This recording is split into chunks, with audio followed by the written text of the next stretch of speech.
Hello Leo, Sun, Moon Rising and Venus Signs. Kamusta kayo? Sana po'y nasa mabuti kayong kalagayan.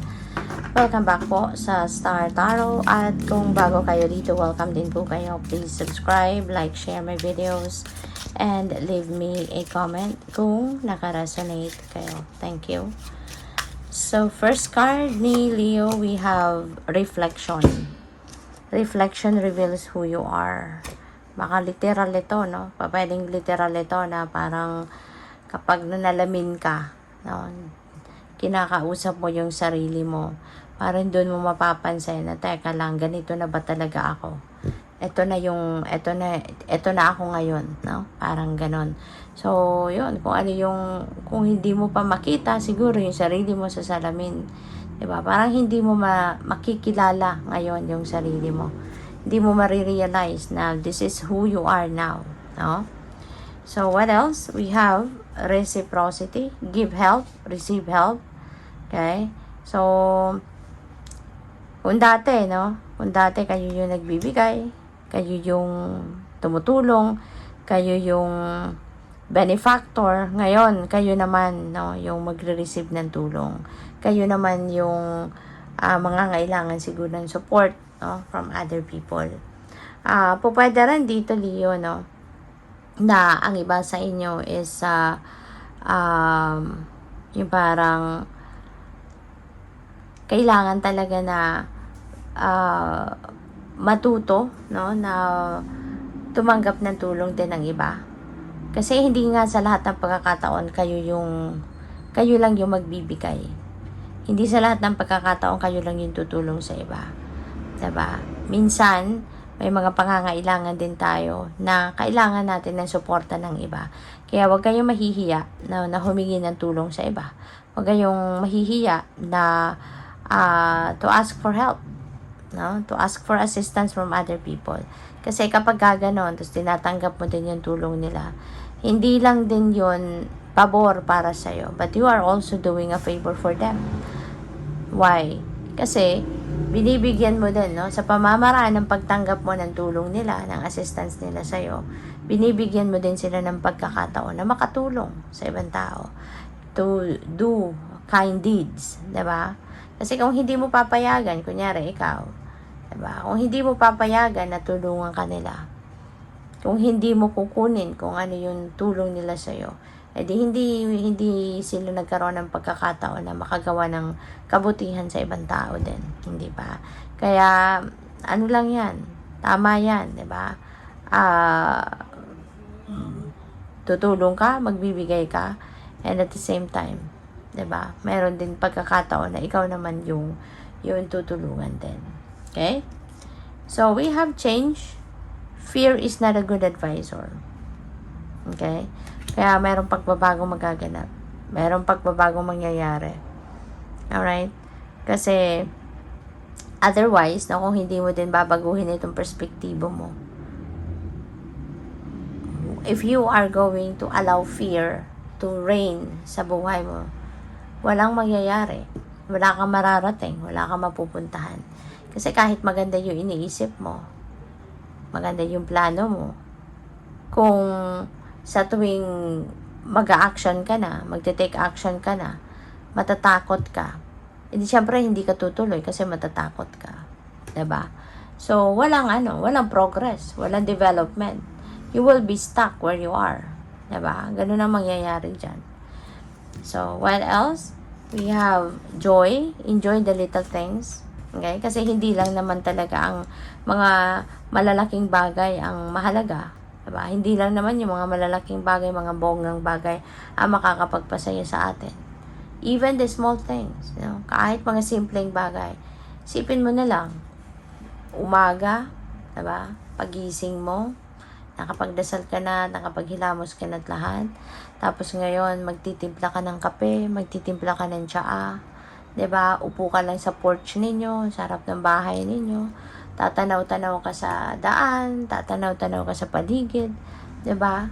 Tapos you are sipping your coffee, you're sipping your tea. 'Di ba? Simpleng bagay lang 'yan. But if you are going to really experience it, if you are going to focus on what you are doing, Tapos nanamnamin mo yung kape mo, yung tsaa mo, 'di ba? Ang sarap. 'Di ba? Ang sarap na na-observe mo yung paligid mo. Nalalanghap mo sariwang hangin, 'di ba? Simpleng pangyayari, simpleng bagay na nag-unfold sa buhay mo. Pero if you are going to feel it, to experience it, then you will experience the joy of what you are doing, hindi ba? Kahit simpleng bagay lang yan. So, what else? We have warning. Pay attention to red flags. Okay, Leo? Kaya maging mapagmatsyag ka sa mga kausap mo, diba? Sa mga nakakausap mo, huwag kang magtitiwala agad, no? At saka, anuhin mo agad. Maging ano ka talaga, maging mapagmatsyag ka sa mga nangyayari sa paligid mo. Okay? Para mapansin mo yung mga red flags. Kapag napansin mo na yan, kapag alam mo na okay, red flag na to, do not engage in that person anymore. Do not engage any longer on that conversation with that person. Baka hindi mo kasi alam kung ano pa pwede mo masabi. Hindi mo rin alam kung ano pa yung pwedeng gawin ng taong yan, diba? Kung mambubudol yan, diba? Ang mga mambubudol, magaling yan. No? Magaling ang mga manloloko. Pinag-aralan na nila yan. May kumbaga expertise nila yan. Kaya magaling silang magmanipula ng mga tao, magaling silang manloko. Kaya nga yan ang ginagawa nila kasi dyan sila magaling. Di ba? Pwede kang mapaikot, no? Pwede kang mabudol in just few seconds, di ba? Kaya kapag napansin mo na red flag na to, then wag mo nang pansinin. Umalis ka na. No? Iwanan mo na yan.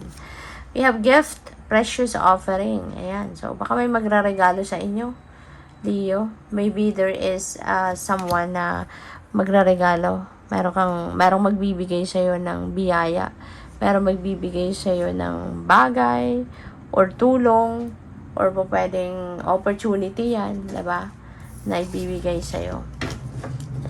So, what else? And by the way, maraming salamat for subscribing. And if you haven't subscribed yet, subscribe na kayo. And also, maraming salamat din for not skipping the ads. Malaking bagay po yun sa akin. And also, please click the join button sa baba ng video kung gusto niyo na mag-join kayo sa membership. So, we have saving. Ayan. So, siguro ngayon, magsisimula na kayong mag-save. Magsisimula na kayong mag-ipon ng pera. Okay? Maybe you are going to save for retirement, o pwedeng you are going to save for the rainy days. Maybe you're going to save for something important, no, na kailangan ninyong bilhin. Pwedeng ganon. So, we have goal. Ayan. So, siguro meron kayong siniset ngayon na bagong goals sa sarili ninyo. You know? Maaring meron kayong isiset ngayon na or meron kayong expectation. No, pwedeng meron kayong mga expectations sa ngayon. So, but you are right on target. No, you will be right on target. Anuhin ninyo yan. Sisikapin ninyo na ma-reach ninyo yan.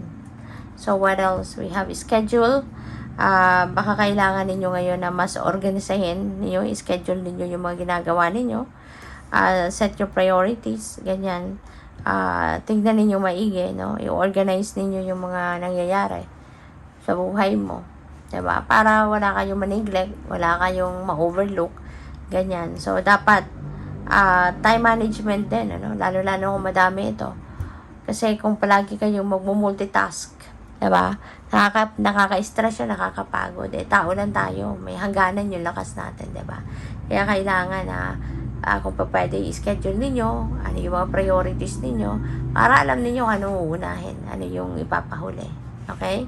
Ano yung least priority, ano yung most priority.